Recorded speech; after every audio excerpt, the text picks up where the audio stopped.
What's up YouTube? This video is basically talking about the Nissan CVT transmissions. Constant variable transmissions is what CVT stands for. It's a very unique transmission. It's been around for a while now, and I don't want to say that Nissan's like the developers of it, but they've definitely have had a huge contribution into the success of the CVT platform style transmissions. Any of you that aren't familiar with the CVT transmissions, they're basically set up on a steel belt driven set of pulleys. The pulleys are set up almost like cones, and they are compressed with actual compression using the transmission fluid or CVT fluid to actually change the pressure and the ratios on the actual driven steel belt.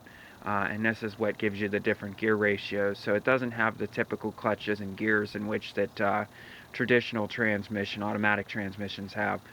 This also allows for a seamless drive. Basically, no shift shock is what they refer to it as, is where they basically, as you start to go, the vehicle computer system responds to your throttle position to determine the best RPM and best positioning of the infinite number of gears in which that the, or I should say positions that the pulleys can be applied with the high pressurized transmission fluid, and that changes the positioning of the steel belt in order to give you the different feelings of gears, basically. So that's my best way of describing it to you. I'm sure there's a much more technical, professional way to explain it, but that's basically my take on it and my 2 cents from what I've researched. I've watched a lot of videos online and watched a lot of things that explain how the transmission works. Even watched some YouTube videos that show someone that has the transmission, not the exact same transmission, but one from a Saturn General Motors vehicle, CVT transmission. They actually have it opened up and they show you how the different gear ratios change, as well as the they apply pressure using compressed air to the pulleys to change the different ratios. So with that said, this video is not really going to be a how-to video. This is more of a discussion video. One of the things that has me concerned about it is I've read a lot of horror stories, which, you know, typically it's like medical diagnosing yourself with Google. It's the same thing with cars. Sometimes you get online and the next thing you know, your car has every symptom and every problem. I just want to point out at this point, I'm not having any problems with my vehicle. I just wanted to discuss some maintenance procedures in which that I was thinking of doing on this particular vehicle. Like I said, this is basically for reference. This is a 2011 Nissan Altima. This is the 2.5 4-cylinder. This is also has the SL package. So it comes with all the bells and whistles, such as, you know, the sunroof, heated seats, Bose, and navigation, and so on and so forth. Obviously equipped with the CVT transmission that I've been discussing. And they have this really unique here charging port is what they call it. It's basically a dipstick.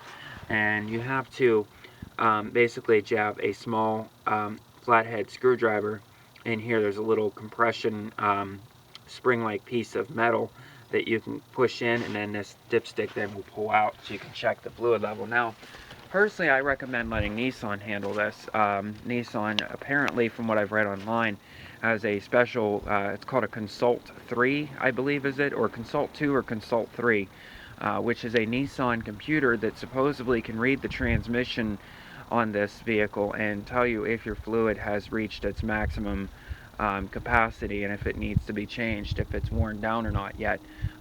So far, 3 different dealerships within my area that are Nissan dealerships have yet to mention it, and when I ask them about such tool, they look at me and completely avoid the question. So the reason for posting this video is to get some information and also maybe provide some information to people out there and give you some knowledge from what I've learned, and then also see if I can gain some knowledge for my questions. I apologize, I'm starting to get a little stuffy today with all the weather changes here.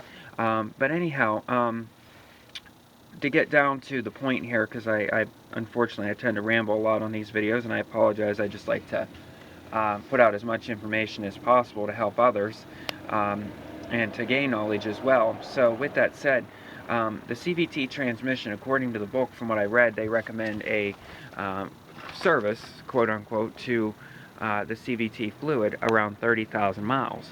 Now, I've taken it to the dealership shortly after I purchased it, which is around 30,000 miles, because I purchased it used, and the dealership checked the fluid and said that the fluid was fine and there was no need to change it. Since then, my vehicle has close to 40,000. It has 39,000 on it now, and my concern is being that the book says that it probably should be changed, and from some of the horror stories that I've read, you know, self-diagnosing online about the common problems that these particular transmissions have, and high fail rates from what I've read, is it necessary? And this is more of a question, do you feel that I should service it? Now, they offer different types of services. Most of the Nissan dealerships offer what they consider to be a drain and refill service, which is on the side of this transmission, and I'm going to point out, not on the pan. This particular 2011 model does not have a drain plug on the pan, and I believe the 2010 does not as well. Instead, you have to basically jack up the vehicle and go in through this wheel here, and there's a plastic shield, and I don't know if this will pick it up with the lighting or not, but probably not. But there's a shield that's inside there. You could probably see it right there, that plastic shield right there.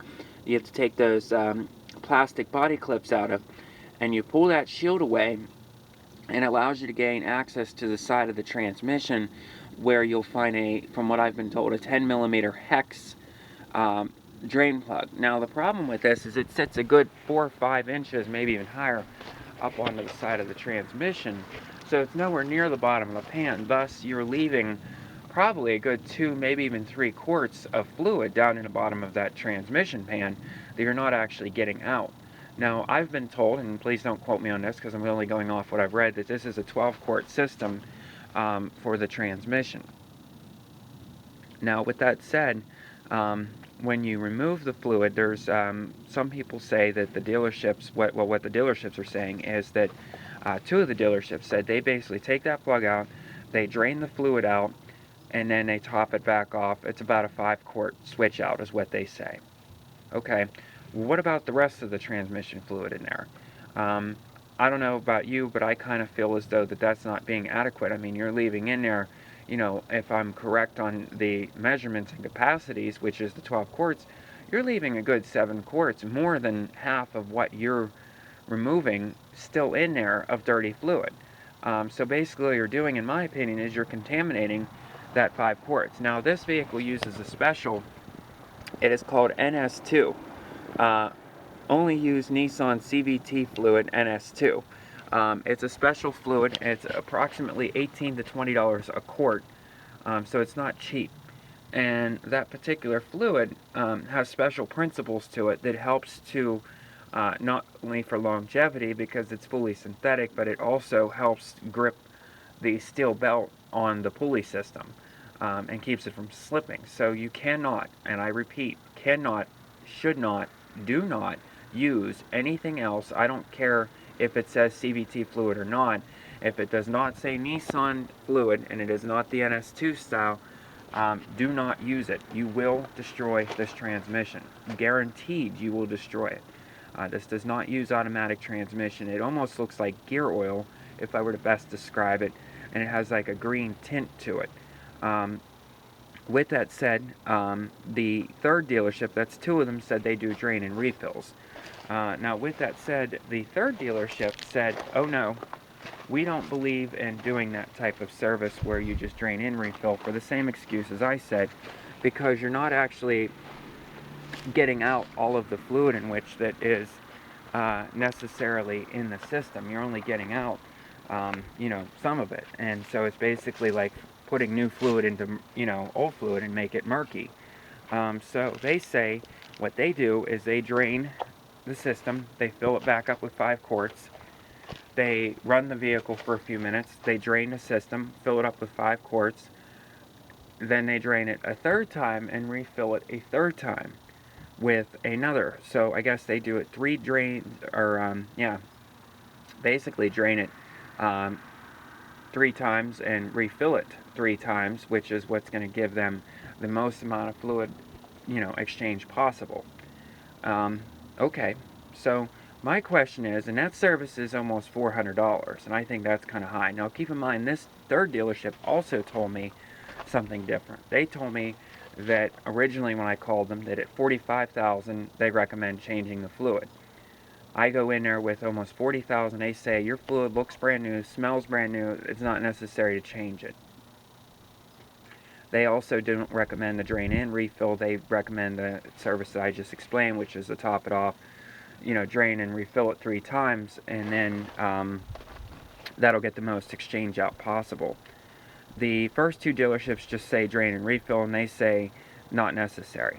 They also told me that I should not bring my vehicle back until $60,000 to have the condition of it checked and level checked again, to see if at that point in time if it's necessary. And they've also mentioned that they've seen vehicles with well over 100,000 on them before they even decide to recommend changing the fluid.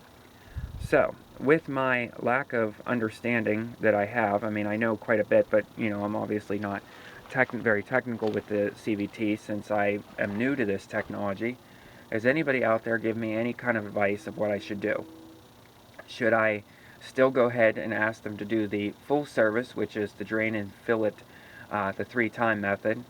And my question is why can't they hook up a machine to this? They do have machines at a lot of places that hook up to the cooler lines, which go to the side of the radiator, and I'm sure you can't see it from here because there's all this junk in the way here, but there's rubber coolant lines down here that hook up to the radiator that actually cool the fluid.